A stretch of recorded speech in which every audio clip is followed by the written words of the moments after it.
before she tried to steal Booker, before she tried to steal Lucas Bang, and before she tried to steal Scuba Core itself, Maybelline stole skateboarding by outlawing it. In this episode, Maybelline outlaws skateboarding, and it takes place before the events of Hereafter, and this episode is done in partnership with 6 Feats Under. 6 Feats Under is an actual play podcast focused on exploring a variety of tabletop games and sharing them with the world. You can find the whole show at 6feetsunder.com, but they specifically wanted me to point out their current Star Wars miniseries, Renegade Scum, which you can find linked in the description. You can also find it by searching 6 Feats Under on whatever podcatcher you're listening to this episode. And now, on with the show.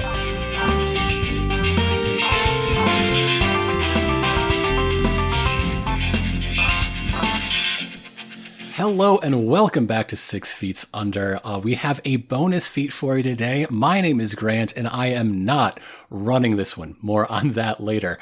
From our usual rotating cast today, we have Ix. Hello. And Yao. Good evening. And Yuria. Hello. Did that alphabetical wise. So we are joined today by a very special guest. Please introduce yourself as you would like to be introduced. Hi, my name is Kyle. I am from the podcast Quest Friends. And that's that. That's who I am. I have nothing else to... 29 years, almost 30, and I have nothing left to say about myself. Just those two things. Well, I think you have one perhaps related thing to say. Oh, right. I see a very familiar name on the cover here. I design games sometimes, one of them being called Under the Neighborhood, a game that we use on Quest Friends that is inspired by shows like Gravity Falls and Amphibia and The Owl House, and one that I actually really like, Dead End Paranormal Park. Oh, yeah, that's a good one. Yeah, which I learned today the second season is coming out on October 13th, which... Nice. I'm real excited for, but it's also 2 days before my wedding, so I think I'm going to have to wait to watch it. Might have to save that one. Wow, congrats. Thank you. Hopefully your wedding lives up to being the second biggest thing you're looking forward to that week. A lot of pressure. Well, I don't know, because Owl House Season 3 first episode comes out on my wedding day, so it might have to settle for third. You know, bronze medal ain't bad. You know, that's... honey, this is the third best day of my life. I want to ask you about the game we have in front of us, of course. But first, I'm going to ask you a little more about Quest Friends. Who are these friends, and why do they quest? Well, Quest Friends are my best friends, and we do quest because we do tabletop games. So, yeah, Quest Friends is me and my best friends playing through adventures with, as you'll see today, silly settings and over-the-top characters, because I have to go to 11 with any NPC I make, or I just forget about them. That's a good policy. I like it. We're on our second season right now, Quest Friends Hereafter, which is a ghost and ghoul campaign inspired by, shockingly, shows like Gravity Falls and The Owl House and Amphibia and Dead End, which takes place in a world where the realm of the dead is only a plane ride away. And again, that's our second season, Quest Friends Hereafter. We also did a Numenera campaign before then, which if you have listened to Cypher System or played Cypher System games at all, you'll notice was inspired by a lot of Cypher System mechanics for Under the Neighborhood. Before we play Under the Neighborhood, what is it about this game that facilitates these stories better than something you might have found off the rack without your name on the cover? Yeah, totally. So Under the Neighborhood is a Powered by the Apocalypse game with a lot of inspiration from Cypher System. Powered by the Apocalypse is a umbrella of games that can do a whole lot of things, but one of the big reasons I chose it is because it, in my opinion, is one of the best systems for allowing what I'm going to consider low power play. Essentially, play where the characters, even when they have powers, don't reach the absurdly strong levels of someone in, say, Numenera or Dungeons & Dragons or Pathfinder, when they basically become gods of death by the end of it. But instead you can have people who have skills in various things and are just, people. Maybe they can cast a spell or two. But the other thing that really facilitates this is a mechanic we're going to play with soon called Slice of Life Complications.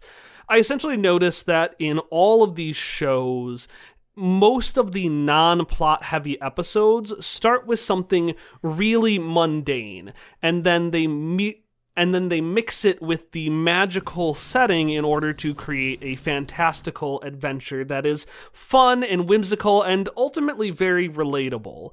An example I'm going to do is the show Dead End Paranormal Park. So there is an episode where one of the main characters, Norma, essentially goes out on this beach retreat with some of her coworkers, and she's got an extreme amount of social anxiety about it. And that's the mundane slice of life complication. She's stressed. It's, doesn't happen necessarily all the time, but it's a relatable thing, being extremely stressed about being in a new scenario. And where the magical part comes in is this is a show where demons and magical rituals are real.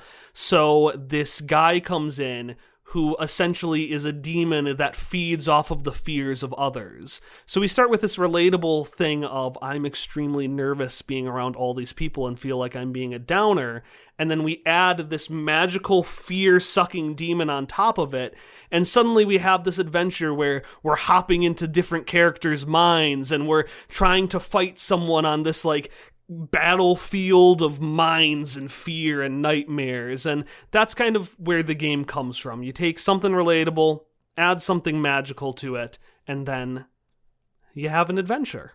We have some perhaps relatable, perhaps magical things to bring our characters. So it's time to introduce those before we play. Who would like to go first? I can go first if I'm volunteered to. I don't mind. You've been volunteered. Okay. Well, I made a character. His name is Fletcher Street Sweep Maliva, and he is the opportunist who knows people. Fletcher is the skate punk teen of the Valley, and he has never been seen not slouching. The worst thing in his life is that it's never hoodie weather here in the Valley, which is a part of this setting based on the American Southwest. Basically, his goal is to get everyone in the world to see his mixtape, to see his skate video. Very teenage. So he's laid back, but he always has some sort of plan or scheme running somewhere. You just wouldn't know it by looking at him. Okay, so I have an important question, though, because you say his mixtape video. So is Fletcher with the times? Is he making a new TikTok account every week so he can game the system and failing? Or is he actually grabbing an old VHS tape or DVD and trying to get that scene? See, that's the thing. That is what's with the times. Have you not realized the resurgence of cassette decks that we're living in right now? I guess we're not cool enough, skateboard boy. So he is honoring his forebears by thrifting for those snap a VHS tape into the camcorder video cameras, and that's his ideal. He'll promo himself digitally or whatever, but the real meat and potatoes, what he is trying to build is an analog highlight reel with a lot of fisheye lens, obviously. Well, yeah. You gotta have, is it skating without fisheye lens? I'm glad my character's a bully, because you sound very bullyable. And guess what, Ix? You got volunteered. Go for it. Yeah, I'm playing as Monica Baird. I'm the intuition who rages. Here's the thing about living in a small town. and living in a family that's a whole bunch of artists when you yourself have no talent for artists kind of makes you want to go the complete opposite direction and just go out and break shit. And, teenage life that's the perfect time to be doing that shit anyway, so it really all just works out. So when your parents, who own a convenience store, overstock on some fancy new energy drink, and they figure the best way to sell it is to order a mascot suit for your older brother to wear, suddenly you have just the perfect disguise and alibi to just kind of go out and roam the streets whenever you like, as kind of a terrifying blue bear with a bat. Like you do. Terrifying. No notes. Watched The Warriors once, has no friends, just going around alone. Yeah. Well, has no friends and also only has the one mascot costume, so, How much wear and tear has this costume seen? That's a great question. I think the parents probably got it secondhand because a new one would be too expensive, so it's like the old style, the old-fashioned mascot style of the character on the energy drink cans, too. Oh. So nice and worn out, nice and terrifying. Favorite holiday is obviously Halloween, and honestly not too happy in summer because it's kind of too goddamn hot to wear the stupid thing. Yeah, fair. Oh, I have ideas. I love it. I adore it. Just As what I a said, no shithead notes. teen needs, anonymity. Being disguised as the Icy Bear's fucked up brother. Yep, perfect. I was throwing around names in my head for what the energy drink is called, and I was like, Blue Bear, somehow not thinking about Red Bull at all when I came up with that.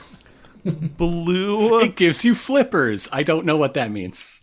It gives you gills? Would that be the equivalent? I feel like lots of people would drown after drinking that, so never mind. Yeah, that sounds like a bad drink. Maybe that's why it's not selling. It's technically edible. I think the most Wonderful. horrifying part of that is that you described a drink as edible. And I get that, edible would technically apply for drinks, but it still makes me think of chewing on something. Yeah, that makes it sound like a meal substitute, which I guess is technically an energy drink, but I don't want to think about that. If you get any drink cold enough, it technically is chewable. Finally, caffeinated Soylent. We're essentially on our way to somehow making something less healthy than Four Loko. Alright, so I am playing as Peppercorn, who I guess technically journalist fits. The playbook's named that. The journalist who escapes, brown hair and a ponytail, green eyes, shorter than you'd expect for her age, but, it helps with getting into small spaces and places that she shouldn't be, which she often is because she's trying to figure out what's really going on in this town, and, there's a lot of strange stuff. So there's a lot of stuff to investigate. Old mysteries, new problems that have turned up, how these things are definitely related. Just, I've got this whole sheet. Got all these notes that I've got on this tiny laptop that I carry around everywhere. It's got these battle scars left over from some necromon or another. Absolutely. Yeah, that's basically her thing, is she's constantly taking notes, looking stuff up, grabbing the dustiest books in the library and reading them cover to cover. Do you keep track of the tabloids? Yes and no, by which I mean, she has opinions about tabloids. She's like, these ones know what they're talking about, they just kind of hide things that are real and make them look really bad by intentionally photoshopping them so that they look bad. These ones, on the other hand, these ones just make stuff up. Sounds like a nerd to me. Yeah, agreed. In answer to the tabloid question, yes. Just after the fact, after reading them, carefully sorts them into piles of to investigate further and hamster bedding. Well, hamster, quote-unquote. Skull hamster. There's reminds me, have owl house cute mouse with the scout skull face. It's one of those. Yeah. Have we decided I what the love bunnies those. are in this universe yet? We have not. I said carbuncles jokingly, and nobody else said anything, so I'm just going to say bunnies, but they all have gems in their foreheads, like Final Fantasies. Well, we have a bunny over here. Bunnies with gems. With are they like elemental gems? Like you can collect the bunny of wind, the bunny of fire, the bunny of water, and the bunny of earth. and you'll have all the power in this the one- world. Yeah, this it's one's the bunny it's of the Eevee oxygen. of this world, yeah. The bunny of what now?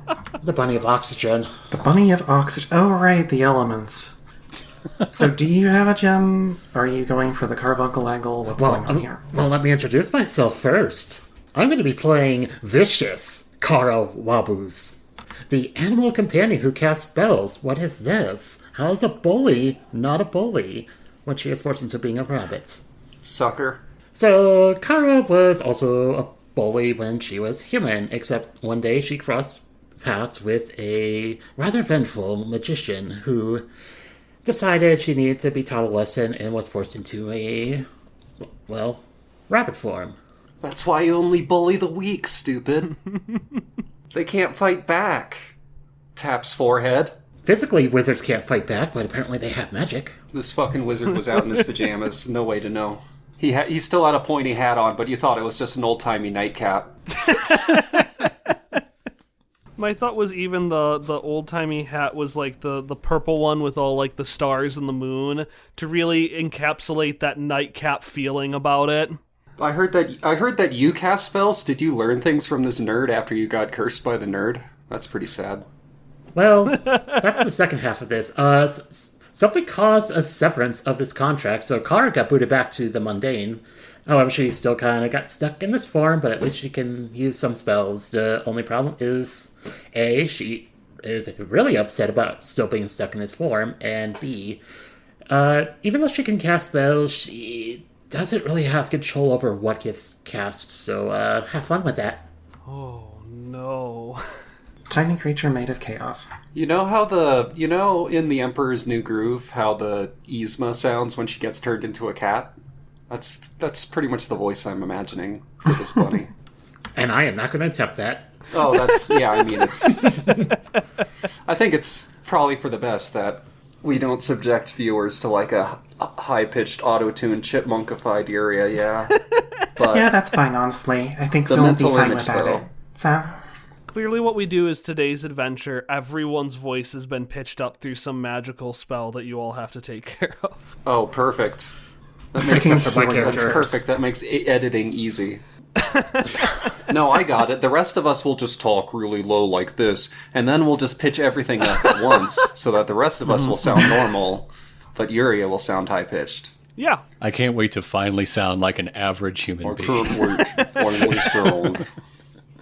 So those are the people adventuring, but before we get to the adventure, to walk us through this mundane complication business. Yeah, so the way this works is I am sending all of you a very, very in-depth diagram right now.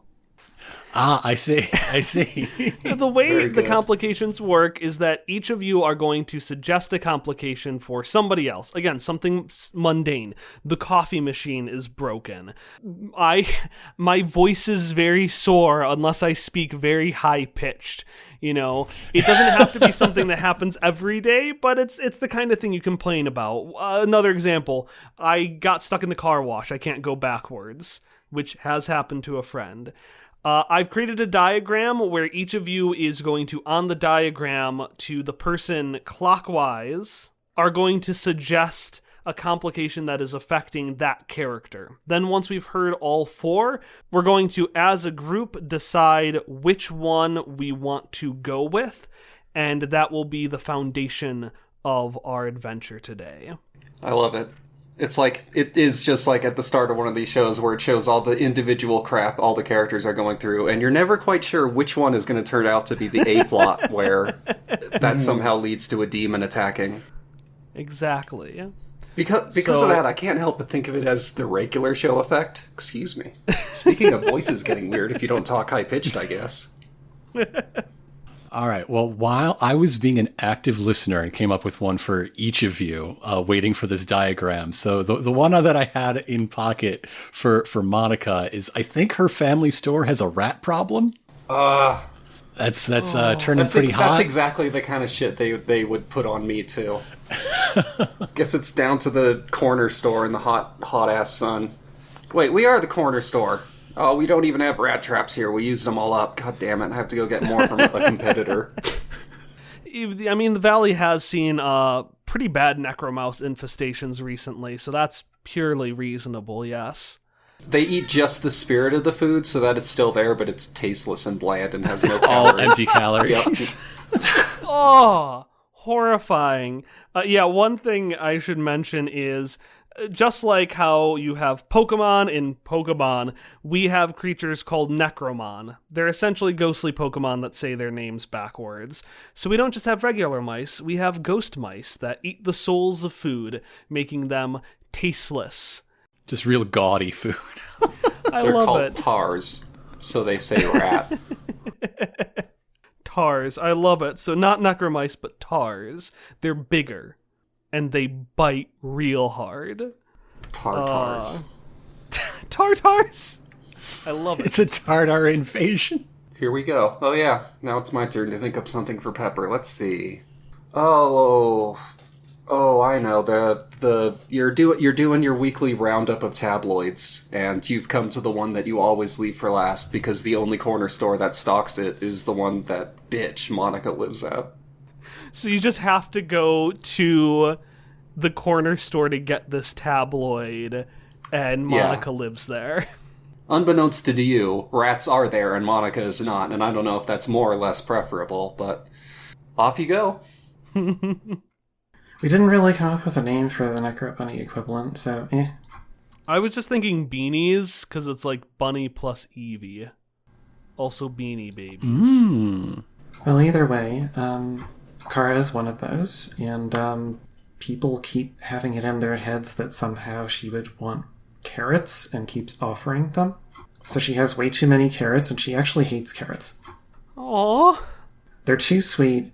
They don't actually offer enough of what she needs. Yeah, it's just like, here's a bunch of snacks. Into a PSA.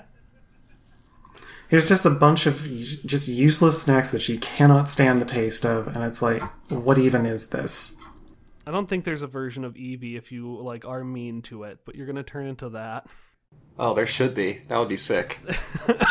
You'd have thought that would be how Umbreon would happen, but no. Double dark type. Yeah, I'm torn because I suppose the Pokemon Company doesn't want to encourage kids to just beat the crap out of their Eevees. Feel like that is probably, but then again, there are some Pokemon that get stronger when you're mean to them, so.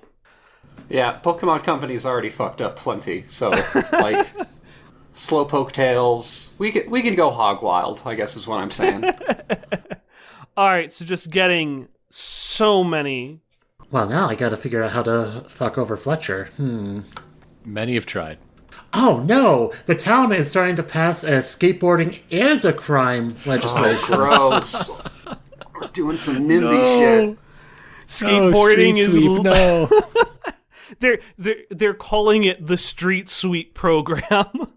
Oh no! Specifically going after you. Sweeping the streets. The only of person who's seen your skateboarders. viral video is the city commissioner who hates you and is also your uncle or something. I was gonna say dad, but that seems a little rough. Alright, so here are the four we've got. Monica's family store has a tartar infestation.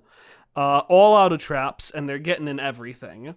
Pepper is on to the last tabloid, but has to go to Monica's store. And Monica's just very rude. Kara is being offered carrots, which are not nutritious and should not be given to beanies or bunnies. And then finally, for Fletcher, skateboarding has been outlawed thanks to the Valley's Street Sweep program. Here are the four possibilities of things that could be going wrong. Which of these are we feeling the most? We can reference the other ones, but there should be one that is the foundation of our adventure today. I think the two that have the most dynamic range that could scale up to contain an adventure that spins out of control is either the first or the last, right? The skate ban or the tartar infestation. Yeah, that's what I was gonna say as well. I'm leaning pretty hard toward the skate ban. 3 for skate ban. This is actually the city council meeting where they passed the skate ban. 3 for skate ban. Great segue. Gotta save the skate park. Yeah, but They're gonna refill the swimming pool! You can't skate in that. oddly enough, rollerblades are still perfectly legal. Yeah. Yeah, because the rollerblades city are fine. commissioner rollerblades. I think my favorite part about this is that this episode will release around the time one of our main episodes releases, where a character, for reasons, has been rollerblading to everything in her life. Yeah, So perfect. I'm glad you've left her fine. She's okay. Yeah. All right, we're not non-canonical. We're still canon compliant. I mean, thank that character goodness. would commit crimes, so like it wouldn't have stopped her. Like, Oh, phew. all right, so we're doing the street sweep program. Also, before we get started, with the exception of any other questions, I forgot to ask this. Swearing, should I avoid it? I certainly haven't been. Okay, cool. That's usually the answer, but I always like to make sure. Thank you. This is like a Riverdale teen show. They don't swear on that much. Oh, that's okay. Never mind. I feel like if we were Heck. Riverdale, we'd have to get really, really edgy, but always watch the swears. Oh gosh, you dang it. garshed Everybody up- I know just got knife murdered. Golly gee. They don't even have sex anymore on that show. What's the point? What's the point of your podcast name, I Ted? know. We have to change the name. Okay, you may not know this, but my wife and I have a Riverdale recap podcast going back to the first season. It's called Sex Archie. We have a great time. But over the last season, they seriously stopped having sex. So now it's Gore So Archie. sorry. Is it even the same show? What do they have left? Cults and cannibals? Well, I mean, It's my favorite tabletop game. if you wanted me to answer this question, Yes. we wouldn't have time to play the game. Yeah, it would suddenly become You know an where to episode find of me. that. Yeah. All right. So So yeah, I'm walking through the skate park and I see some mall cops going after Fletcher, and I'm like, huh.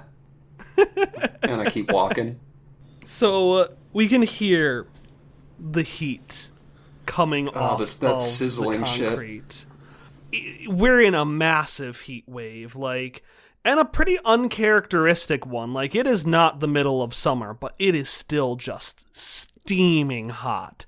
We can hear it, we can feel it. We, in fact, see a goop man just walking around in some sandals, and just whoop, whoop, whoop, whoop, and he trips, and just a tiny bit of his toe gets on the ground, and in an instant, poof, Ow. he just evaporates. Oh dear. And as he evaporates, where he was, a don't cross line from the Undertakers, which are our version of like the ghost cops / FBI's. Some like do not cross police tape goes across where this man was standing. But it's not blocking off him. It is blocking off a beautiful series of dips and curves and concrete grinding rails. It is blocking off the 10 square foot big skate park of the valley. And a couple of Rons, a couple of Undertakers in their sunglasses and Hawaiian shirts are like, yeah, all right, get on out here, get on out here. There's no, by the new street sweep program, nobody is allowed here. Isn't that right, Ron 12? That certainly is right, Ron 13. No one's around. I lost what I was saying. No skating. I was just so mad. I know. You were so mad about the skating. I was so mad about the skating. Crimes. And we're gonna say that everyone can see this as this just gets blocked off.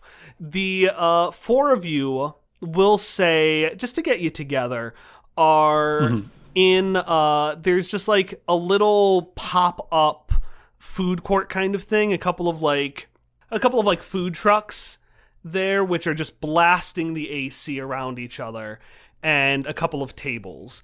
And we'll say the four of you have somehow found yourself all stuck on the same table. It's just super fucking hot, and this is the only shady spot for Acres, miles. That sounds dramatic, but I am a teen. So yeah, we're all just stuck here watching Fletcher get chewed out by cops, which, not the worst. Yeah, Fletcher, what are you up to? Fletcher is in his heatwave outfit, which is like a white tank top, and his like well below the knee cargo shorts are rolled up above the knee. A lot of questions there. He's seeing this in disbelief. He's going to skate over and not ask questions. He's just going to try to like ollie over the tape and make a dramatic show of like, the best place to skate is where you're not allowed to skate. Everyone knows this. Bro. All right. Yeah, it's time to do a basic move. Basic moves are when we try to do any action. Of the basic moves we have, I think the one I want to do is one, because you're trying to be cool, right? It is called Keep Your Cool. Keep Your Cool is when you're trying to do something that takes finesse. Something like picking a lock, or, trying to make sure you're holding on to something and so you don't fall. Or in this case, you're trying to do a super rad ollie. So you're going to roll plus slick and then let me know what you get.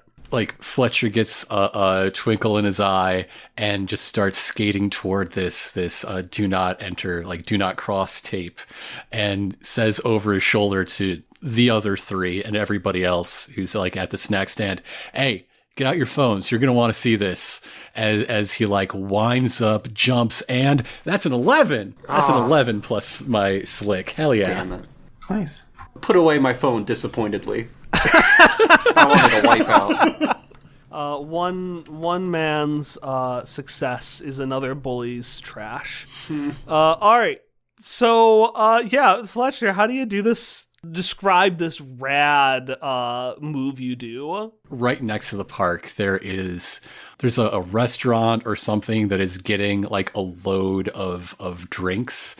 So there is a box truck with a ramp leading up to the back. So he like swerves onto that ramp like diagonally and jumps off it to get the height and does a 180 kickflip over the head of one of the Rons and lands clean and stands straight up. He's like, did you get that?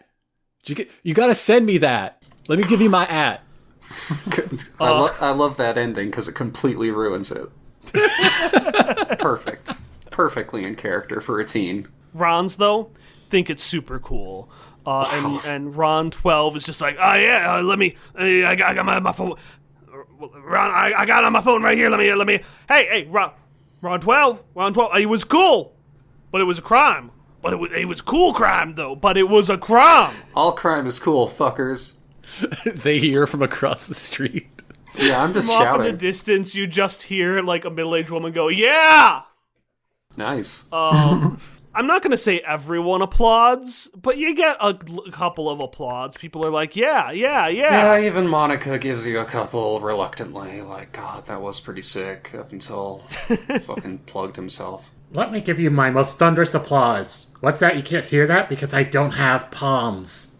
They're all fuzz. They're all covered in fuzz. It's oddly cute fuzz, but... Are you hiding under a food truck or something, or are you hanging out with somebody?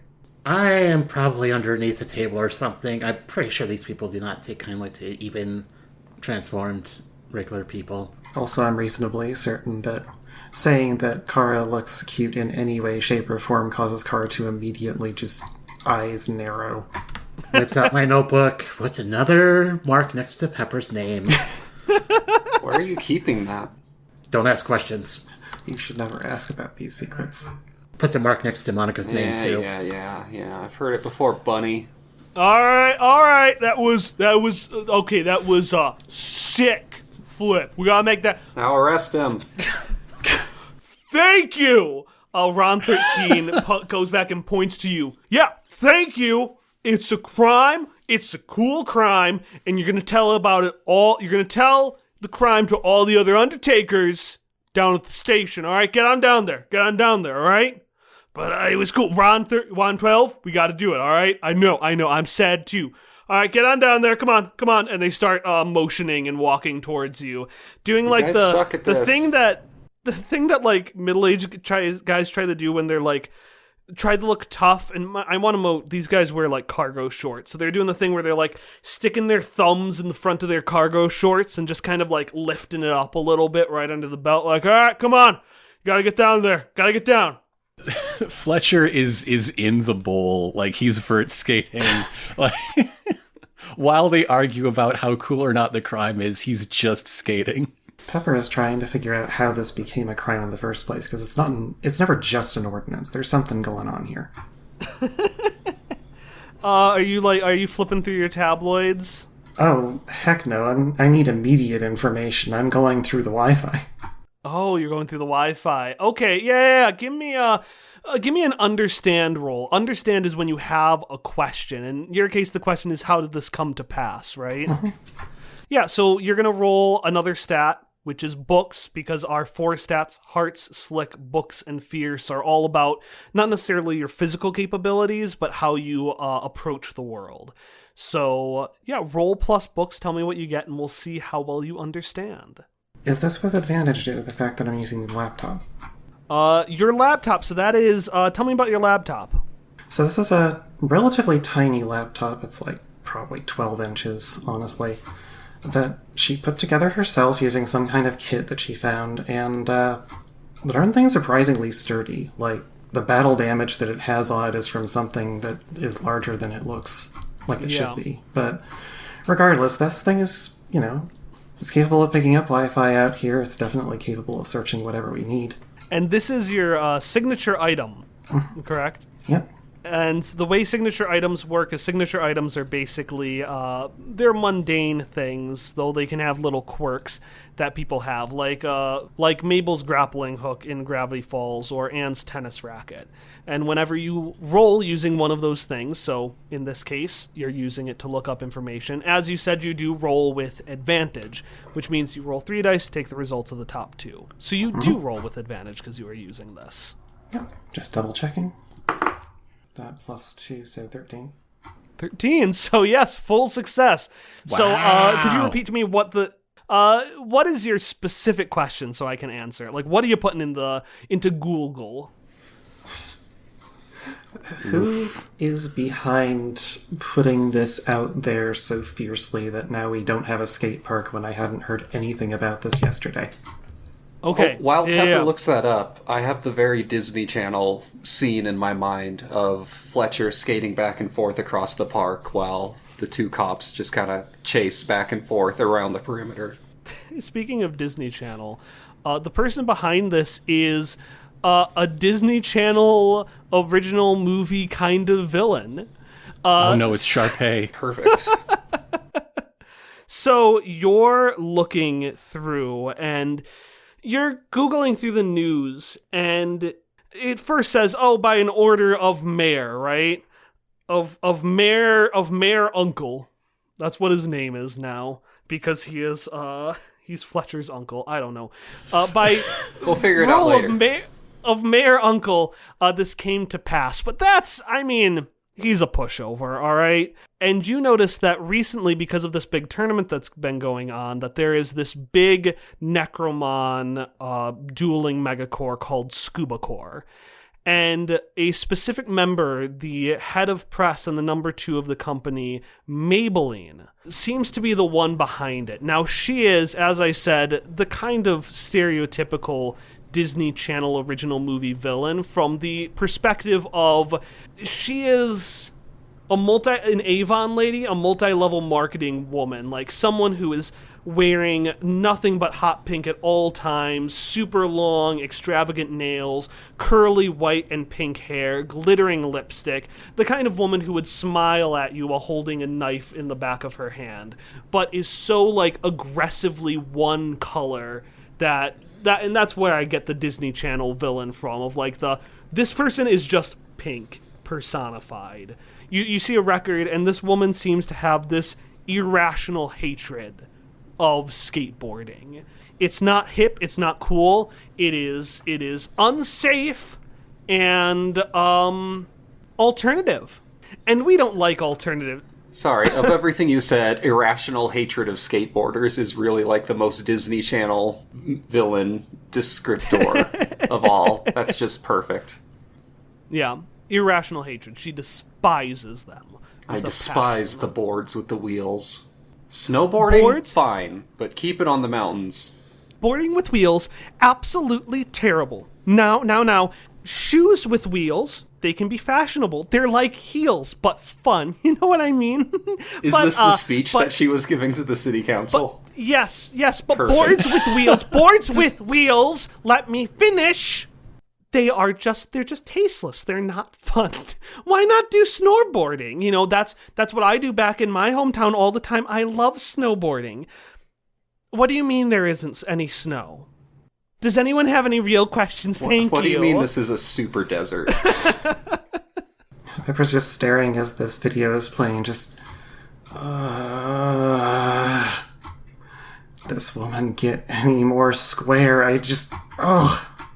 Monica, between watching that and watching Fletcher get chased by cops, is kind of like, kind of want to try skating again. Now that's crime.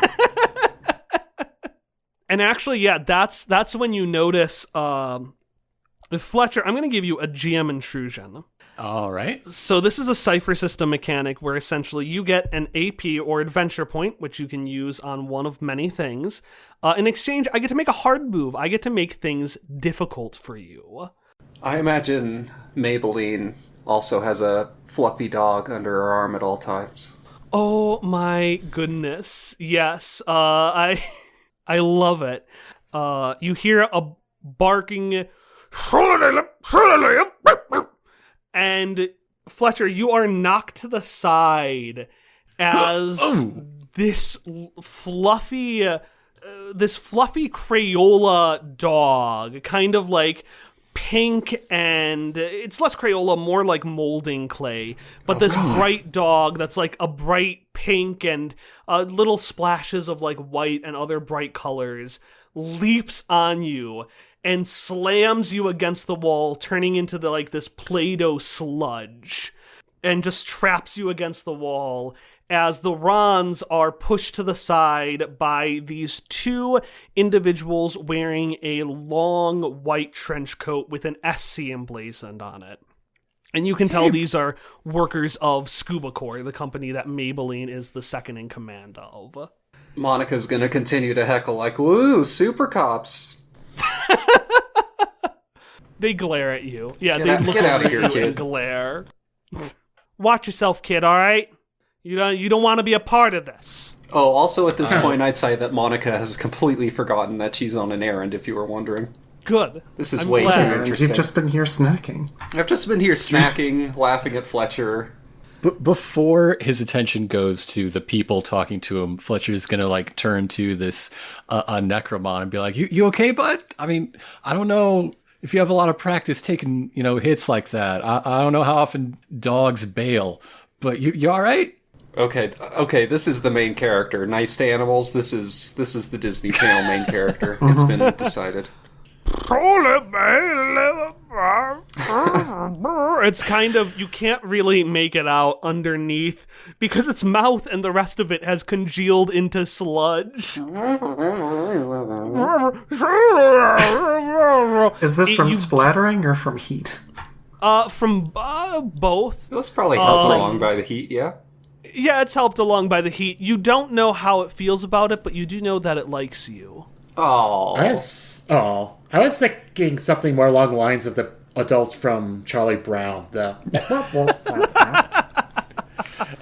All right. Looks like nothing's broken, little guy. So, you get yourself into some AC. I gotta get arrested. Ron, what's up? I want to note that you are still, this thing is over your chest and your arms stuck to you against the wall. So you're stuck against the wall Plastered. still being like, "Hey, Ron, buddy." Buddy, you're Spider-Man against the wall. Can you see if anybody was filming that too? You gotta have the bloops in the tape, right? Oh, bloops, I hate it, thanks. Were any of the rest of you filming that? No, I'm done filming. I'm just laughing at the cops reacting. I do have a question about Scuba Co. Scuba Corps? Yeah, what about Corps. Scuba Corps? Hypothetically, if they saw a talking Necromon, would they want to capture it and experiment on it? Just slowly turns my head towards Monica. No, this isn't Monica saying that. That would be fucked up even for Monica. 100%, yeah. 110%, yes. Yeah. So Monica might do the one decent thing in her life and set down her bag in front of the bunny or something. Hey, I was watching. Well, okay, it's a plastic bag. Deal with it. I'm gonna have you roll in a second for that. Okay. I'm gonna say to kind of explain how we get there. We'll say Ron 12 because he's the one who's been super friendly to you, Fletcher. Turns over and is like, I wasn't able to look. I would highly encourage you to not talk to the suspect, please. And could you, Undertakers, so kindly get everyone else out of the vicinity? You clearly cannot handle this yourselves, so we at Scuba Corps will take care of it, and you all can do your thing. And this comes from a Scuba Corps guy who has a mustache, and I think the soul patch is the term for it. He has that now because sure. And he motions for the Rons, and the Rons start walking to the rest of you. It's like, all right, everyone, clear it out. That's right, clear it out. Clear it out. Come on, I didn't even do anything this time. And that's when I want you to roll stealth to hide the rabbit as these two men are approaching you. Okay. Is stealth slick? That feels pretty slick. Yes. It's slick. Okay, here we go. Time to be slick. Smooth. I have a +1 for this. Oh, I got a 6 + 1, so a 7. So just barely. Okay. Just barely remembered and put the bag down in time. So you barely put the bag down in time, but that does come with a bit of a complication. It's not perfect. Naturally. Specifically, you have to choose a drawback. The area around you is on high alert. You leave behind some sort of evidence, or someone other than who you're trying to avoid, so someone other than the Rons, notices you doing the sneaking. I think probably just forgetting the bag after I pull this sneaky little trick sounds most accurate to Monica. I don't know what's in the bag yet. Maybe it'll be a plot important moment later on. We'll be like, oh, I have an item for this. Oh no, I left it behind. Alright, so the Rons don't notice. They just see a bag on the ground. They're like, alright, get on out of here. Get on out. Everyone get on out. We do want to rough you up a little, but not much. Hey. So get on out of here. I heard that. I should be recording this. What would it take to obtain that bag before we leave? You gonna take my bag? It's got a quote-unquote friend in it. I'm not actually sure where Pepper's relation to Kara is. I put it in front of her. I didn't scoop her into it. Okay. That would be bun napping. And you'd have two very pointy teeth in your arm if you tried that. You would have a bunch of very, some sharp and some blunt teeth in you then, rabbit. You can try to roll. I do keep your cool to grab it, just because even though it's a sneak, I don't like doing the same move twice in a row. Otherwise, you can just keep it. It sounds like I'll be fine is the thing.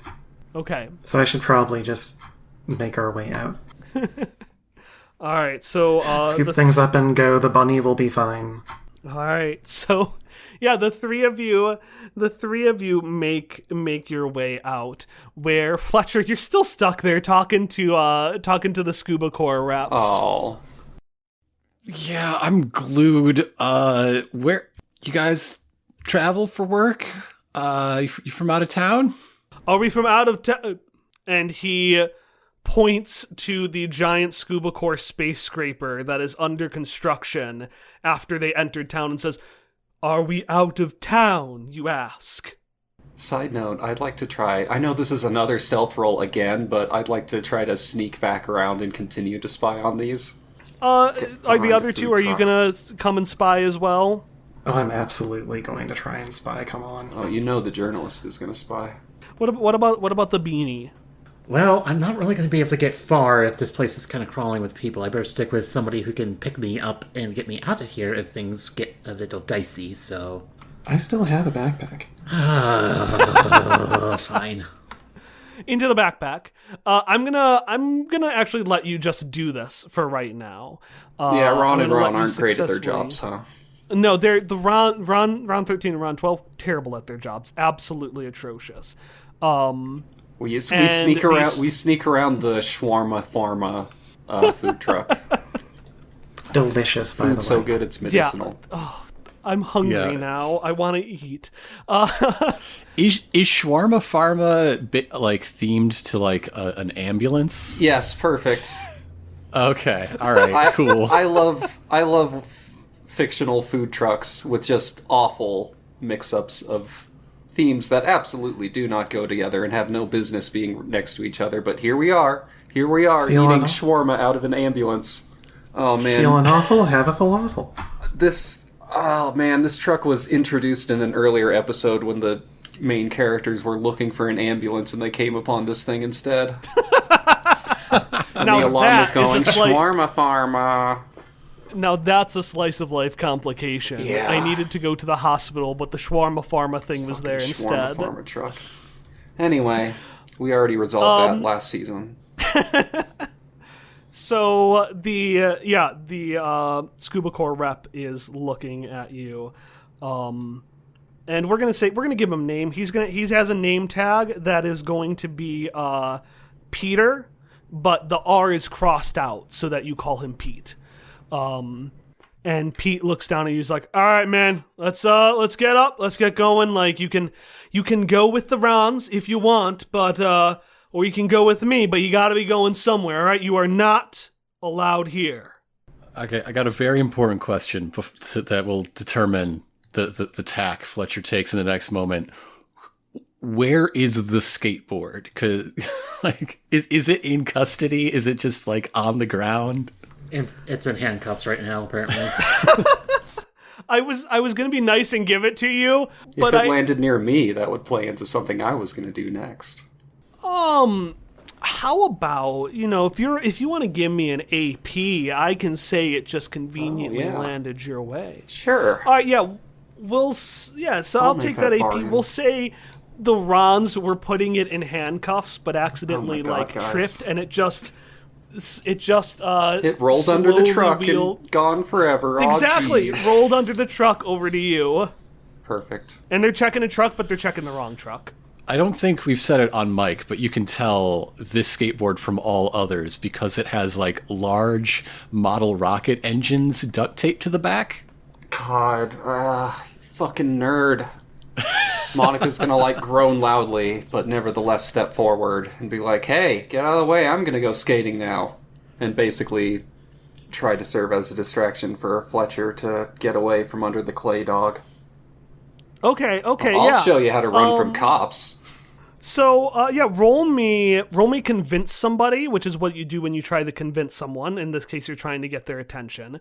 And convince somebody can use any stat based on what you're doing. I'm going to say fierce, because you're trying to be loud and get their attention. That's true, I am.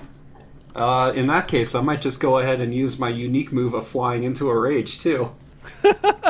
Could you describe that move? Yes, my unique move as the rageful one. I fly into a rage, rolling with advantage for any rolls that use fierce, and disadvantage for everything else. The rage naturally ends when the scene ends, or I can try to end it early. But for now, let's get angry. So I'm gonna roll 3 dice and keep the best. Because I'm getting fucking mad and saying some unforgivable shit at these corpo cops. The kind of stuff that they would All right. not allow on Riverdale. It's that bad. Perfect. Oh yeah, perfect. Love it. Got a 10. Got Nice. a 10. All right, yeah, you get everyone's attention, including the Scuba Core rep. 2 questions. I want you to describe how you do this, and then I want the two with you. I want Kara and Pepper to describe how do you respond by getting all the attention on you as well. All the attention is on us too? Interesting. Whoops. Unless Monica takes a few steps out and then gets Yeah, attention. I was thinking I I don't ran think out so. from behind the food truck and grabbed the skateboard and then did my little display. Okay, yeah. In that case, describe what you do to get everyone's attention, and then everyone else describe how you respond. Yeah, Monica has previous skateboard experience, but like in the way where she tried it twice and kept falling off, so went, fuck this. So it's like less majestic and skillful, and more just kind of a rageful tackle on wheels. I'm not sure who exactly she bowls directly into, but she does, and then continues on the other side, up and out, probably stumbles and almost falls off the skateboard entirely before catching it and running off, continuing to shout obscenities and anything else to make them all follow her. And Ron 12 is like, wow, that was so cool. And the Scuba Corps rep says, but it was still a crime. Get her! That's Oh, her, you right? guys. I love our little talks. And then I take off running. And the three of them chase you, leaving behind the dog. I'll keep, the dog likes you, Fletcher. The dog is still there. The dog is also cemented to the wall still. Yeah, the dog's a very loyal boy. Does anybody have any acetone? Yeah, I think that would be bad for the goop dog, but... Or, a spatula. I don't know, I'm not there. You gotta solve this problem yourselves. Yeah, we'll figure it out. You are by a bunch of food trucks. There's probably a spatula somewhere in there. As Monica does that, Pepper just kind of looks at that, just straight up whistles for a second before catching herself and going... just looking down at Kara and going, she's not cool, that was really cool, but she's not cool, and ugh. Okay, whatever. Cooler than you, nerd. Uh-huh. Just gently pats you and then goes and grabs a spatula off of the falafel truck and runs over to the dog. Oh, you're on thin ice. From the falafel waffle? All right, so Pepper is going into the skate park to talk to the dog? The dog is still stuck to the wall. Yeah, you're still stuck to the wall, so I think you're trying to spatula... It's more, it's more to trying to free get you you, free. and your bindings happen to be a dog. Okay. Yes. Hey, research kid, can you get me out here? We're Working on it. Okay, thanks. Look, can you do me a favor and just kind of stare at the sky for a second? Yeah. I'm actually not sure if that move works for other people, to be honest, but I do have a thing that means if I'm currently stuck in some kind of simple restraint, I can just break out of it as long as no one's looking. But... I think you have to have the advanced version, which is what you get when you level up. I believe the level up lets you, like, break locks without looking. So you could get yourself stuck in the dog and get yourself out of the dog, but I don't think I wouldn't you can be able to get Fletcher out of the dog through No, that I don't means. think Okay. so. I'm sorry. That being said, I wasn't planning to have you roll for this, just because you've got all the time in the world. We've got all the time in the world, so we can just kind of snap it free. The don't look at this is basically just a self-esteem thing. Because does it take a little while? She's just really bad at assessing how good she is at things. You know where mascot kid took my board? Just kind of points in a direction, and you can still see the I'm receding not shadow looking. of the I don't Scubas. know where you're pointing. Well, you're already free at this point. Oh, okay. Oh, right, I should tell you when you can look that way. And you see the last of the scuba folks just kind of running after her. Did you see that trick she did? Wow, that was awesome. Oh, you didn't see? That's too bad. Trick is very generous for tackling a cop. I mean, it's a pretty good trick. It's pretty Damn it, cool. I said it I again. just don't know if it's all that tricky.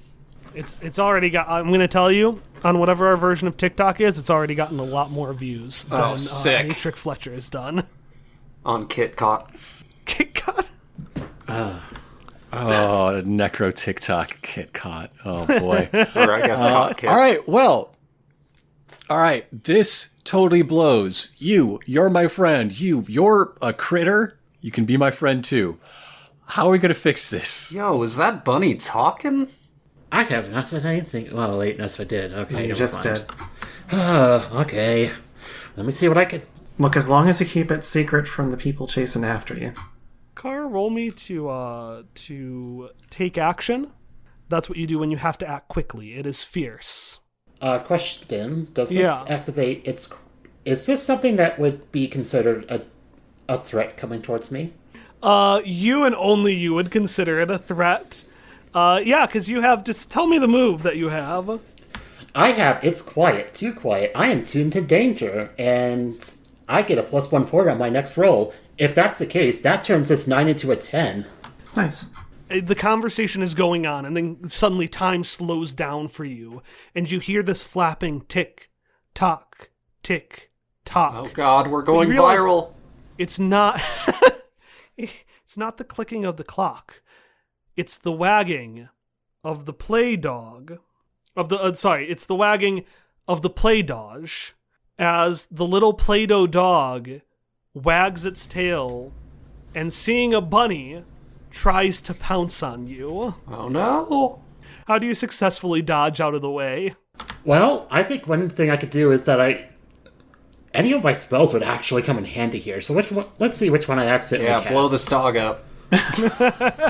Yeah, and normally if you cast a spell, I would have you roll, and in this case, if you want, you can roll 1d6 and just 1 to 2 for the one spell, 3 to 4 for the other, 5 to 6. Or I'm happy to just let you retroactively say I did this spell since it's flavor.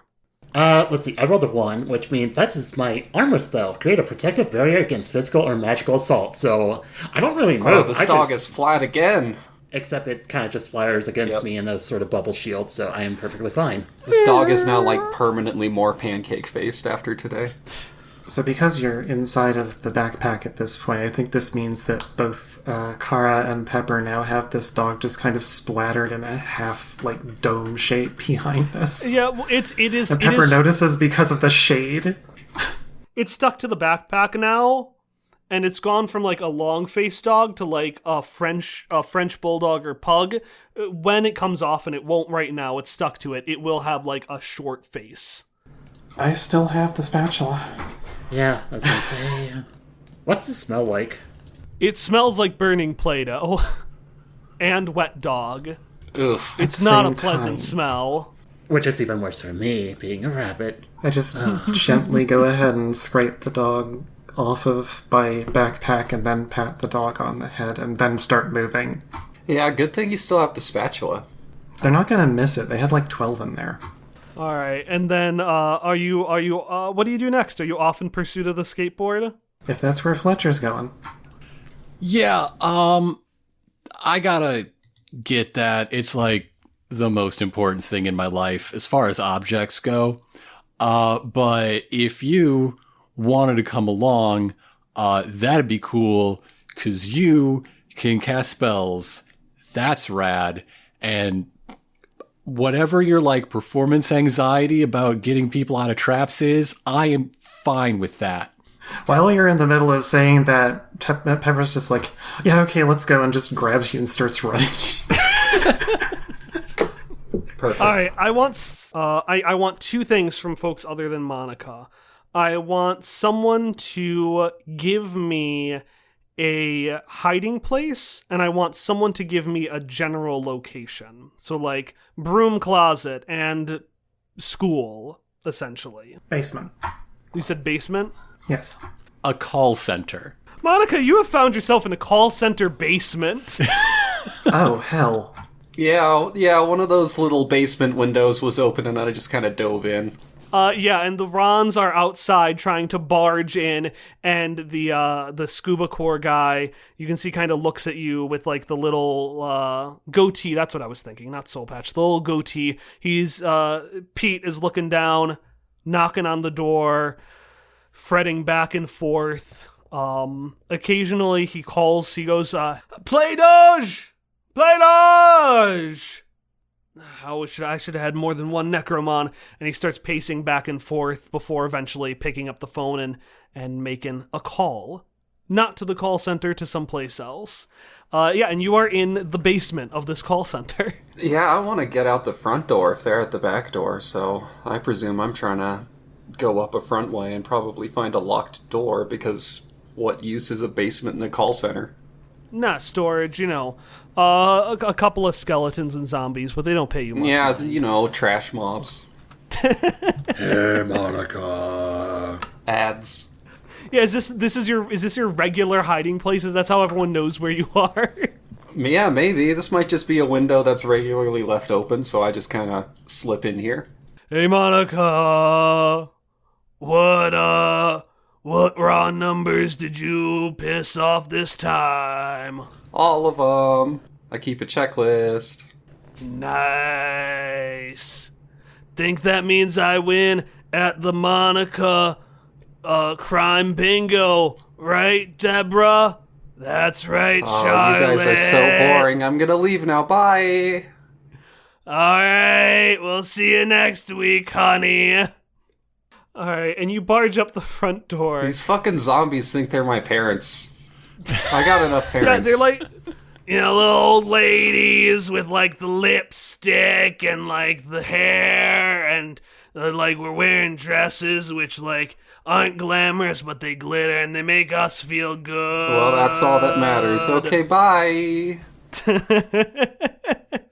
All right, and you leave and you walk out the front door, and I'll say the rest of you all see. Well, you've gone here a few times, so we'll say there's you know your way out, you know where the key is and stuff like that. So the rest of you all see as Monica barges out of the call center. Oh, thanks for holding on to that. This is the farthest I've ever gone on feet. Ugh. The rockets are kind of dumb, but, have fun with them. It's for the big finale. I haven't filmed it yet. Fair enough. So how is Hell Cellular? Hell Cellular. That's what this is the call center for, is for a company called Hell Cellular. Naturally. Oh, do, yeah, I just saw it. Underworld communication. Oh, boring as always. Nobody even looked up this time. Yeah, back in the 60s before the government broke up the telecoms, it was just U.S. hell everywhere. 10 years ago, we had hell. And it never went away. Nope. As you say the big finish, I'm going to give everyone a GM intrusion. Everyone get an AP. Oh, shit. Okay. I'm sure And this will be fine. You hear this click clacking, and as you say the big finish, you hear the big finish? I would love to hear what that is. Wouldn't you as well, Mayor Uncle? And you see that Maybelline, this woman again wearing all pink, is walking next to this very drab, boring man in like a suit, brown tie. It's loosened. He's tired. He's like a mix of tired dad and like gross uncle and grosser politician. And Is the he two of them roller just... skating? Yes, he is, and he is very bad at it, Nice. but he does it because Maybelline Yes, says he that she is. likes roller skating. So, again, he's just under the thumb of Scuba Core. So actually, yeah, as she said, wouldn't you agree, Mayor Uncle? He's like, I would. Yes, of course! As he tries to, like, just stabilize his hand on Maybelline's shoulder, at which point she just brushes it off like it's a gross fly, and he falls flat on the ground, flat on his face. Oh, your uncle is such a... Never mind. I'll tell you later. Oh, that's your uncle? He's so funny. Just like you. All the four of you are all so funny. Yeah, I mean, I talk funny, he smells funny, he looks funny. We're definitely related. Oh, definitely. And you know what the funniest thing is? The funniest thing is that the four of you... I'm going to say she doesn't notice the rabbit yet, actually. She doesn't notice Kara. What I find particularly funny is that three of you are acting like you all... like you're all so, like... have so much control over this whole law thing, like messing with the Rons, skating in the skate park, and she turns to you, Pepper, and says, being the second most annoying investigative journalist on my trail, you all are so funny. So I think we should all take a little walk back to Scuba Core headquarters just so you can tell your jokes to everyone else. How does that sound? No. I mean, you can say whatever you want to think about what I do and don't know, but I'll have you know I am the foremost legal expert in the Valley's land use regulations and the rights of how one can use public spaces. All right, that was... I'm sure you're an expert at super long phrases that nobody has the time to pay attention Yeah, to. seriously, But, just when I thought you were getting cool. Maybelline wants to high-five you. You hear a little, a little laugh, and she says, "Yeah. So, this is not happening. Is this clear that these jokes just can't continue?"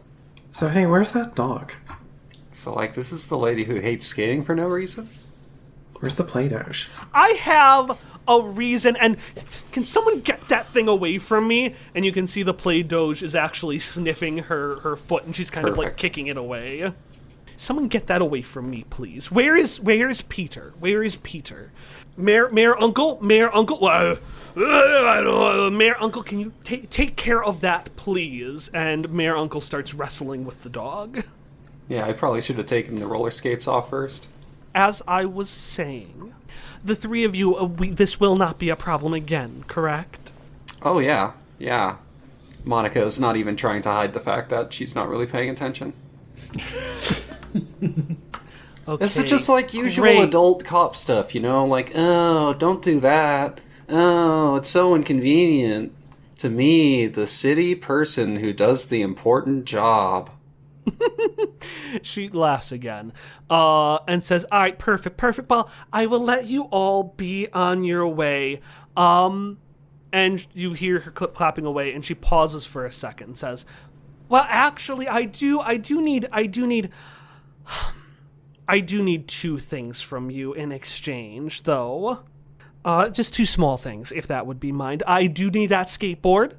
No. I do need that skateboard. No. Yeah, I do You can need have the rockets. Yeah. They kind of ruin it.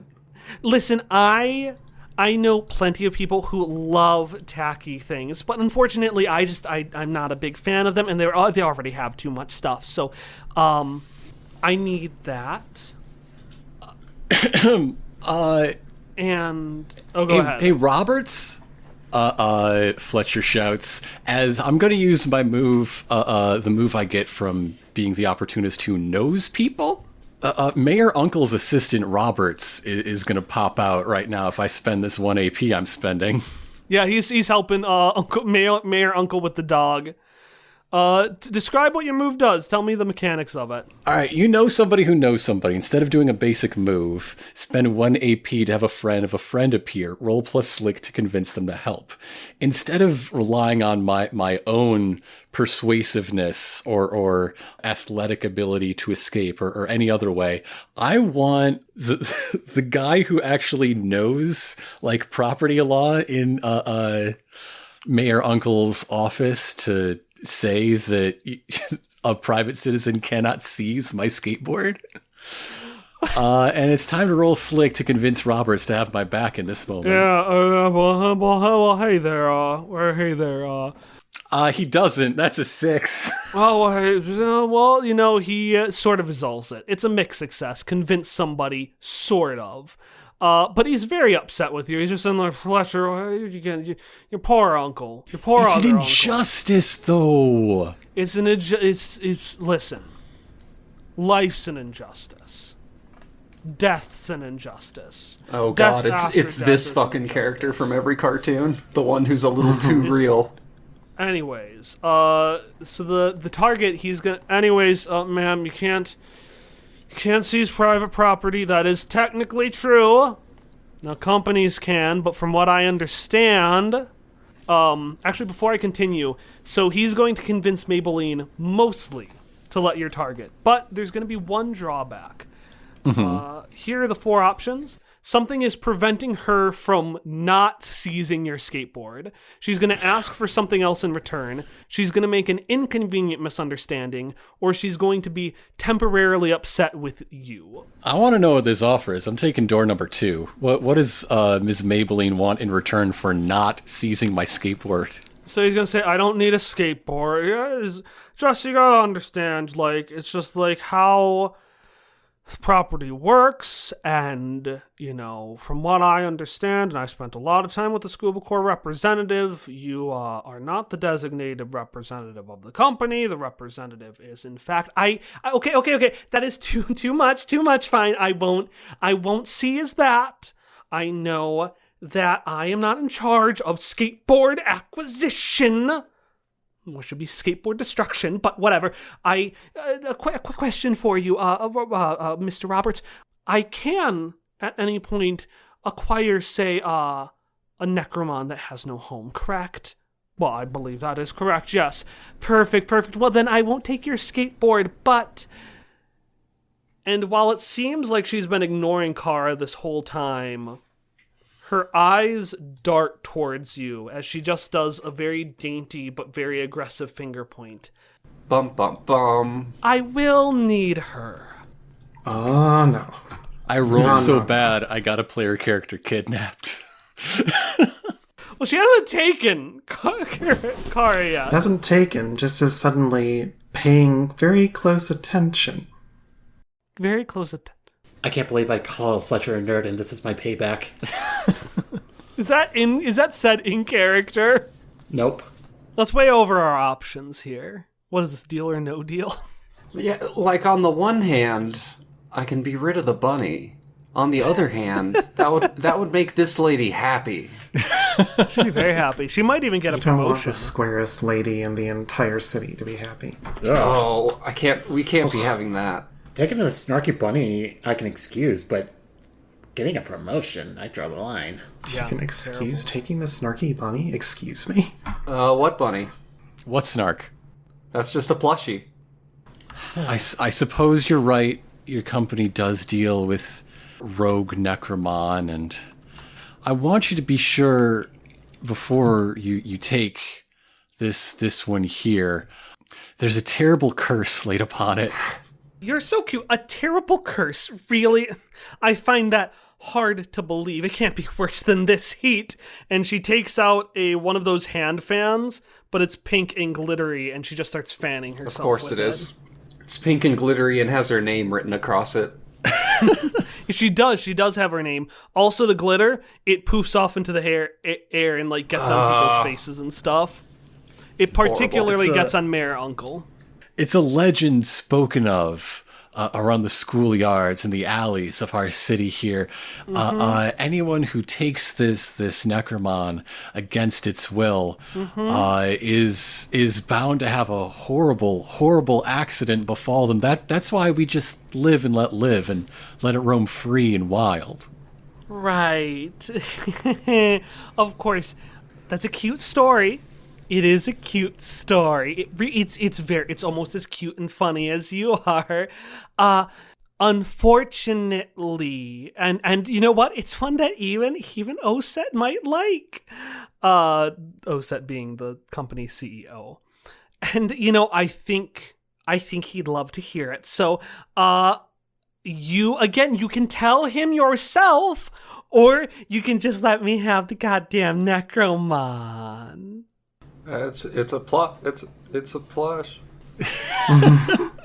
Right. What does Kara have to say or do to this? I was going to ask the same of Pepper. I guess this is going to be a two-part plan. I'm going to spend one action point to conveniently have an item out. Somebody is streaming this to KitKat. Okay. Yes, someone is streaming it. So basically, Maybelline believes that Kara is homeless, correct? Like, without owner? Yeah, but I'll tell you a hint, she doesn't much care either way. Like, if you did have a home, she'd still take you, but she does currently believe you're homeless, yes. Yeah, so my original plan was to try to convince somebody to kind of get myself out of this, but apparently that might not be the best case, even if I set up the recording to kind of give a bad public image. She does like her public image. Actually, maybe I should go with that, so... Okay, original plan. Who would be recording? Because I'm going to spend an action point to do that. Or adventure I mean, point. it's the middle of the day. Yeah, it's the middle of the day. You know what? We'll say that. And he's not going to do anything against you. We'll say that Ron 12 is back. He came back to get some KitKats of the cool kickflips. He circled around the front of the building finally. Yeah, he circled around. But he doesn't have Ron 13 to tell him to actually keep his focus. So yeah, he's doing it on his personal account, which unfortunately Ron 12 was taken, so he is Ron 15 on his KitKat account. It's very How ironic. I'm going to guess Ron 12 was also taken. Yes. Every Ron 12, 12, 12, 12, 12. Well, that's just fucked So yeah, up. now that you have your eyes on you, what are you going to do? Okay. So my next question is, who do you think would be a better target of convince somebody that this is a very bad idea? Would it be Maybelline, or should I be trying to make an appeal directly into the phone or a recording device? Probably Maybelline, right? Or what specifically, what are you trying to convince people of? Oh, convince her that the curse is real would be really good. Because, like, just the kind of glare into her eyes. Yeah, okay. So you want to convince her, and by extension, we'll just say that KitKat, that AP, I'll give you a +1 for it, and I'll say that the effects are amplified. So by virtue, you are also convincing everyone on KitKat that the curse is a bad idea, or something along those lines. Well, I was going to actually activate my puppy dog eyes move. Once per adventure, you can automatically get a full success on convince somebody. Yeah. Nice. Oh, it's so cute. It's gotta be cursed. Oh.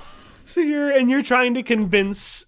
So if I understand, it's a dual convince essentially. You're trying to get bad public image for her and trying to convince her of the curse.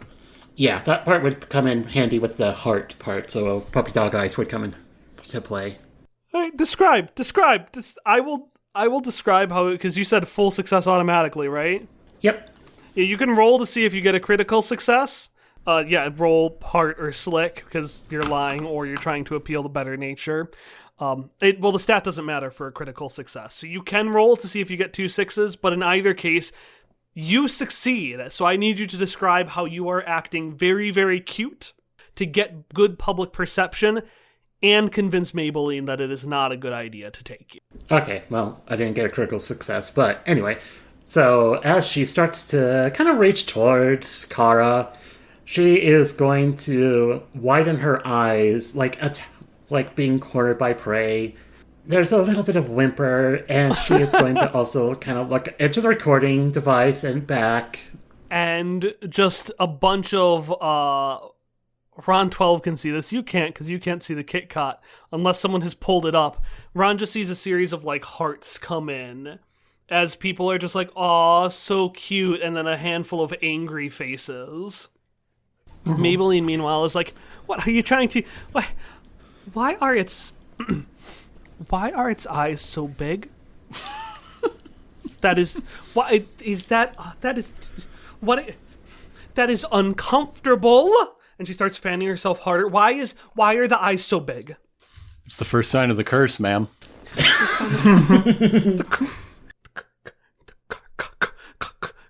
The curse has The second sign is heat. The curse has physical effects.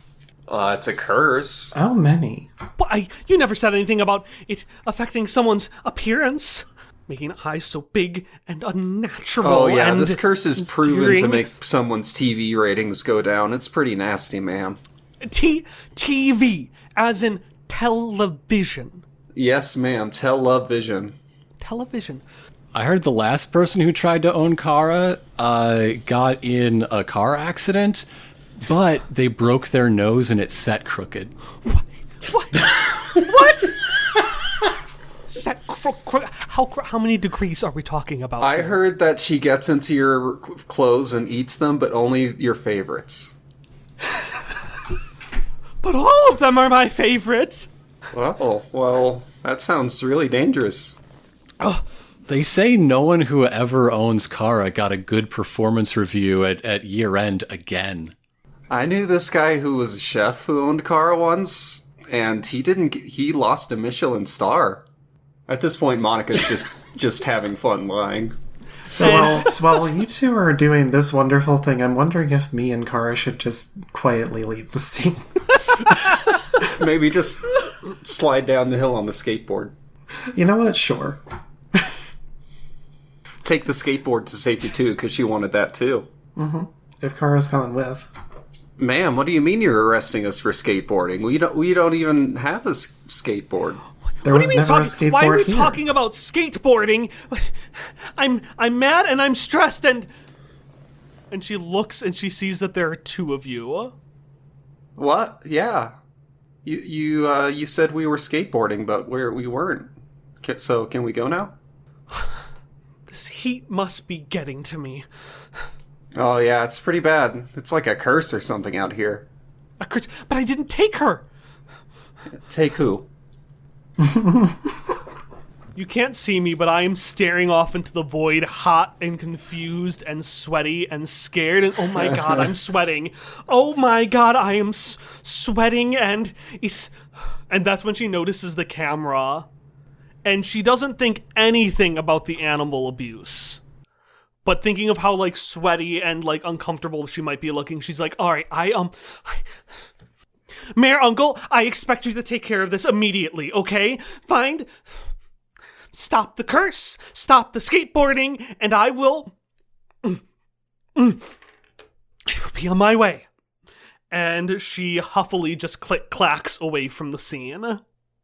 Mayor Uncle, meanwhile, the dog is just glooped onto his arm by this point, and he's like, hey there, Fletcher, why'd you have to do that to that nice lady? Was there a nice lady around here? I think he might be referring to the rabbit. Wait, so there was a rabbit here? Damn it, Fletcher, you went and confused your uncle. I don't think my uncle is qualified. Listen, I'm confused right now. So if I understand here, and tell me if any of this is not true. Y'all, Robert, can you take care of this? Didn't even try. Not even one question. Well, he is a politician after all. That's a great point. Have to try. So, all right. As I understand, you all aggravated the Rons again, and got the attention of Scuba Corps. You argued with them about the fact that skateboarding is illegal, and it is still illegal, nephew. Yeah, nephew. You then told the woman about a curse because she wanted to take some random beanie. I didn't know you had that. And she then left because of the curse, I guess. And skateboarding is still illegal. So really, you have solved nothing. Is that correct? Yeah, Fletcher. Unfortunately, yes. However, that is exactly what I wanted to talk to you about. You see, I mean, your life has gotten so much harder ever since skateboarding was banned. Today? Isn't today a rough day? He looks real sad. Today's a real rough day. Today's a real rough day. And not just because of the play dodge. I mean, that was part of it. And why was the play dodge such a problem? It's because they closed the skate park. And why am I in your hair? It's because they closed the skate park. And I think... This all makes sense to me. And what we're really saying is life in the city is going to be so much better, and your job specifically is going to be a lot easier. And my poor, aggravated, addled uncle... He slips over again. Splat. The dog now has squished little legs. Uncle. He can't take another day of skateboarding being banned. So He really normally I would roll convince somebody, but it was a long con. Oh no. Describe it was a long con. Once per adventure, you can immediately follow up a failure or mixed success with a full success, explaining that the failure was all part of the plan. I knew that executive, Miss Maybelline, was going to try to go in for some sort of hard bargain, and I knew we'd get out of it in a way that would stress out Roberts here. So I've just been setting up the perfect argument. So what to make him failure see are our you side of following up things. on, or mixed success? This is the failure from the role from You Know Somebody Who Knows Somebody that summoned Roberts into the narrative. All right, this is later than the letter of the law of the move implies. It does have the word immediately in there. I do admit. I respect it though. I respect the hell out of it. Do you have an AP to give me? Yes, I do. Give me that I'm down AP to and one. Give me that AP and I will let it pass. Okay. All right. He is automatically successfully convinced that he should do all that is in his power as the guy who's actually running the city for Mayor Uncle on Mayor Uncle's behalf that this ban cannot stand. You don't want to be going down to the pharmacy for heart medication for this guy twice as often, right, Roberts? He starts crying. Oh, Roberts. Immediately. Oh. Yeah, I didn't even have me go to the pharmacy. Oh, you accidentally He sends went to me the to shawarma Shawarma Pharma. Yeah.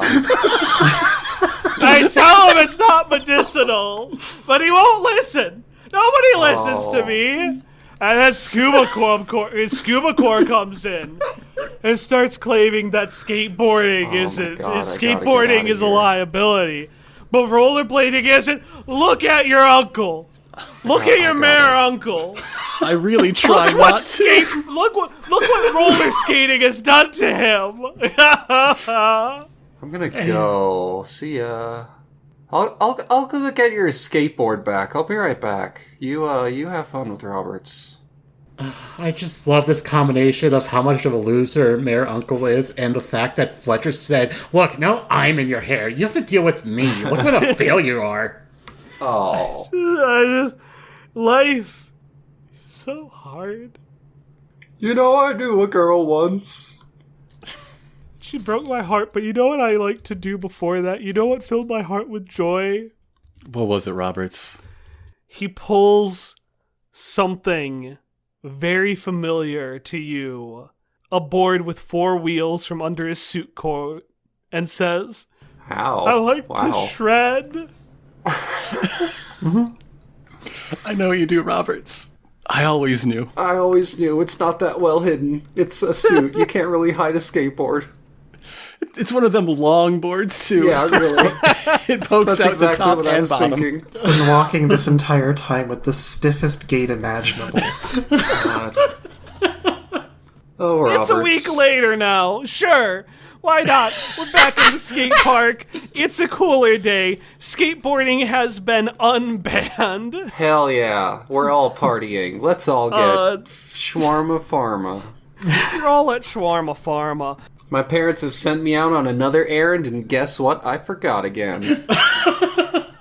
And we're going to say you're checking one of your phones, and the phone has another recording of Maybelline. And she's like, you are all going to regret this. I am going to become higher up in Scuba Corps, and then I will crush this little town, and I will take care of it, and I will be the curse upon this town. And Holy shit. Robert was like this. I'll cram it. This town belongs to the people, or at least the skateboarding part of it does. You still kind of rule the rest of it. I swear, when Oset gets here, he is going to make all of you pay because this is the kind of thing he cares about. Because he cares about his employees, and she just keeps rambling, and the rambling actually gets cut off as you get a ping from, is it alright if I say that, Pepper, this is your phone? Mm-hmm. You get a ping for an article that says something like, what is missing about Out of Time's missing rutabagas?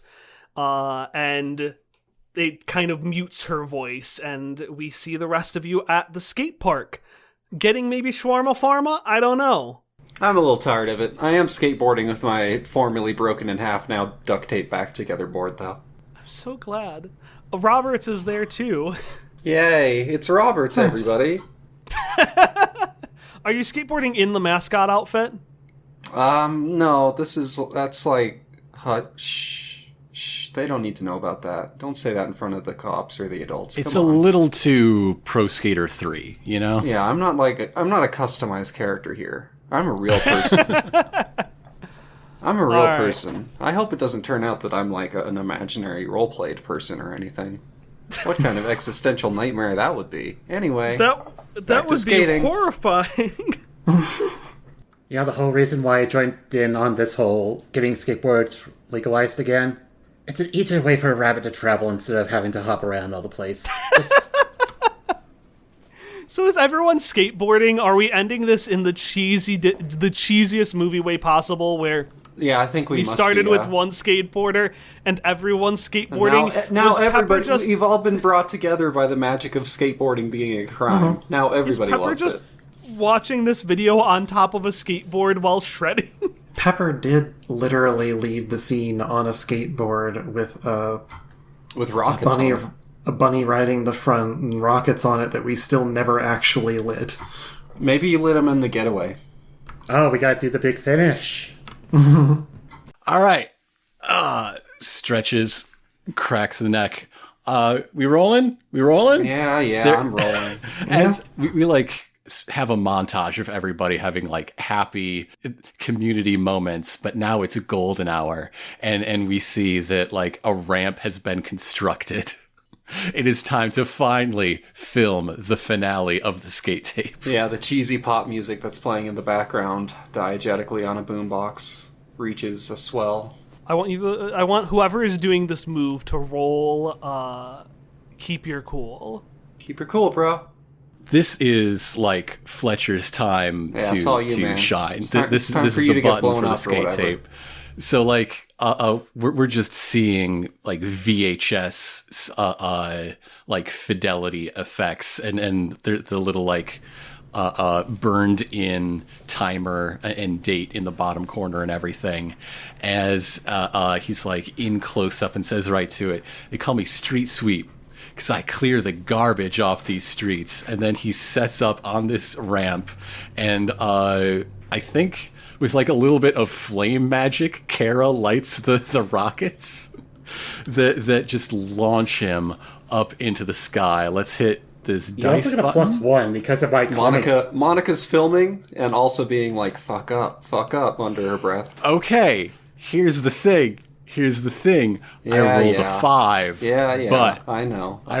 but it's time to reveal another move. It's time Loaded for the dice. prestige. Yes, it's time to swap that out for that 12 you rolled at the beginning of the session. At the beginning of the adventure, roll plus sick and record the result once per adventure. At any point, you can use this result instead of your roll or that of another PC. That's not a 5, that's a 12. I think It my looks favorite like thing you're about fucking that. up the planned move, but really you just launch into an even cooler move.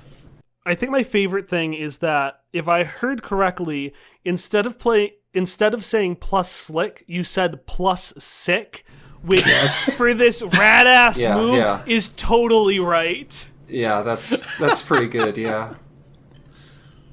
So yeah, describe the end. What is the ending as we see as you mess up, but you roll plus sick?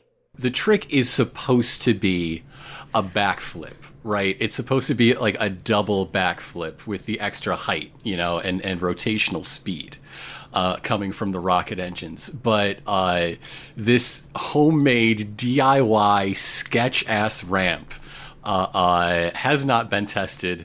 That might have been a mistake, and it catches the wheels, and so his like vertical spin turns into it gets like some lateral momentum instead. But after like a moment of fumbling, it turns into this like sort of multi-axis rotation. He lands it clean. You would almost think that was the plan all along to get a backflip along with I think it's a 720 in the end. And as he lands and rolls into like the mattress held up to stop him, it is held by Monica and Pepper, with Kara eventually like hopping into frame to join them. It's the four of them together, all like looking back at the camera in the VHS frame to end the skate tape. And that is where we're going to end our session. I think so. That has been Under the Neighborhood. Thank you so much, everyone, for playing with me today. Thanks for having us. We made a company executive frustrated. Yay! Hey! Always a plus. By the way, I just rolled my random spell. It was in fact hop, so congratulations. Nice. Perfect. Because I did have questions that were floating, but you know what? Let's part of the fun of this type of system that you can actually poke at that at a future time if we were doing another one. Because I am kind of curious of two things. One is that heat wave happened rather coincidentally. It really did seem like it probably was some type of curse. We could explore that in a future episode if, this was continuing. And the second question is... The Gravity Falls style post-credits thing would be the camera panning out and zooming in on something else and revealing that exactly. Oh yeah, I'm waiting for the other question, then we're getting an epilogue. So what's the other question? So she referred to Pepper as the second most annoying investigative reporter, which has left Pepper wondering since that moment, okay, so who's the first one then? And how do I become the most annoying one? One thing at a time. Yeah, let's do this, because it's a nice segue. And I would have gotten that automatically anyway, because I have a move for that. So it is actually a couple of months later now. Skateboarding has gone really well. Your adventure actually took place right before the school year started, so those of you who are in school are back in school, and again, a couple of months have passed. In my head, Kara actually is still enrolled in school, and everyone just kind of was good. There is a fist that slams on the table, and this man wearing a long black trench coat that looks like the scuba core coats says, "So not only, Maybelline, did you wait this long to tell me, but you say that you found this animal so coincidentally on a heat wave. This sounds like the work of a legendary necroman." Oh, Set, it wasn't legendary. It was just some minor thing, not a big thing, not like the ones, "Silence! The legendary necroman are the only thing that can cause something like this to happen. There is no such thing as coincidence, Maybelline. You will take care of this. Or are you too distracted by that sparky malarkey?" Oh, Set, don't think about it at all. We'll take care of her, take care of that whole other situation, and then we'll get back to your cute thing. It'll be fine. It'll be fine. And Maybelline gets a very, very stiff smile, and her eyes grow angry, and as the door slams behind her as she leaves Osset Scuba's office, she just looks down at her to-do list.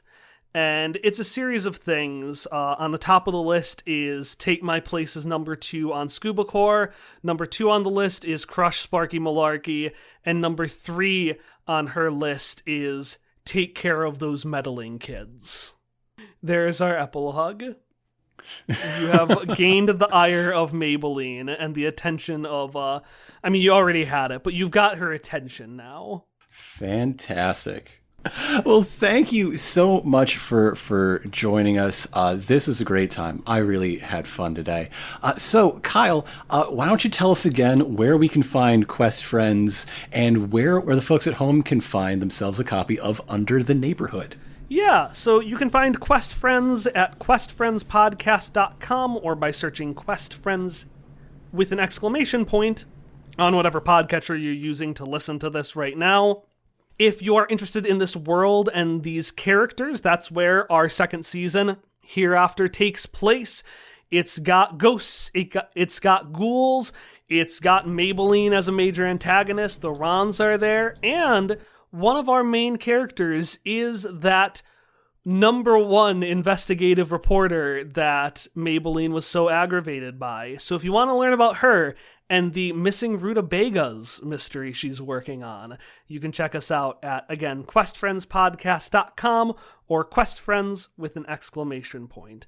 You can also find Under the Neighborhood at itch.io or on DriveThruRPG. I don't have the specific URLs mentioned, but just search Under the Neighborhood on either of those, and you should be able to find it.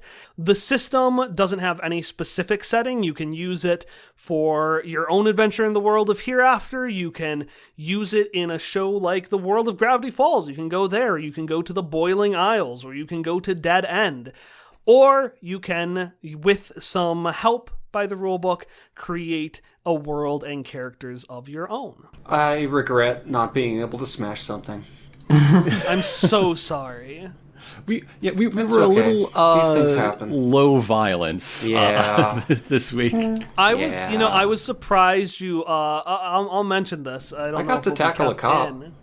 Yeah. You did get to tackle a Ron, but I'll tell you right now that fan that she did, the glamorous fan, which is based on a real product I saw called Glam Fan, was actually, if you had decided to fight her, was going to be a Necromon in disguise that she was going to have chase you. Amazing. Ooh, fun. But you all decided to trick her instead, and I like my non-violent solutions. Don't get me wrong, chases and chaos is fun as well, but I love it when a bunch of kids just get to outplay multiple adults. Yeah. And hey, you built the game for it after all.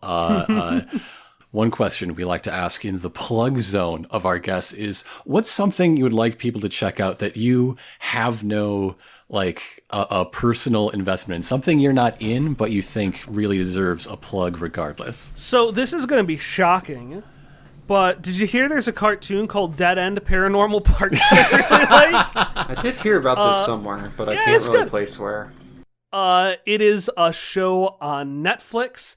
It takes place in a paranormal park. It's, if you like Under the Neighborhood, This Adventure We Did Today, or shows like this, it's a fantastic little show that does a lot of fun stuff and is this kind of story to a T. On top of that, it's also got a really great cast of characters. Its main character is a trans man. The side character is confirmed to be autistic. There's a lot of great, from what I understand, of course, I am a cis straight allistic man saying this, but from what I can understand, it also on the top of all that just has really a lot of great for kids shows kind of characters and representation and really good stuff. Agreed. It also has my favorite character. He is named Pugsley. He is a pug. He's a good boy. And that's all you need to know about. He's a good boy. He's a very good boy. So yeah, it's a very, very good show. Definitely, again, if you like this adventure, if you like the kind of shows that Under the Neighborhood is inspired by, I'd highly encourage you to check it out. It is one of my favorite of those kinds of shows. Also, the main antagonist is Walt Disney multiplied by Dolly Parton. She's amazing. I love her. I love her so much. Yeah, she's pretty great. Once again, I'm just going to keep saying it because I had so much fun. Thanks. I had a lot of fun. So yeah, go check out Quest Friends. Go check out Under the Neighborhood. This is probably coming out before the Mouse Guard finale, so keep an eye open for that. We put a lot of love into that episode. Well, 3 of the people on this call did. Sorry, Yao, you're not in that campaign. But I won. It's what it is. I usually don't plug our own show on this show, but that should tell you how excited I am for people to hear the winter episode of Mouse Guard. It's a good one. So with all that, I guess there's nothing left to say, but good night, folks. Good night. Rest Good well. night.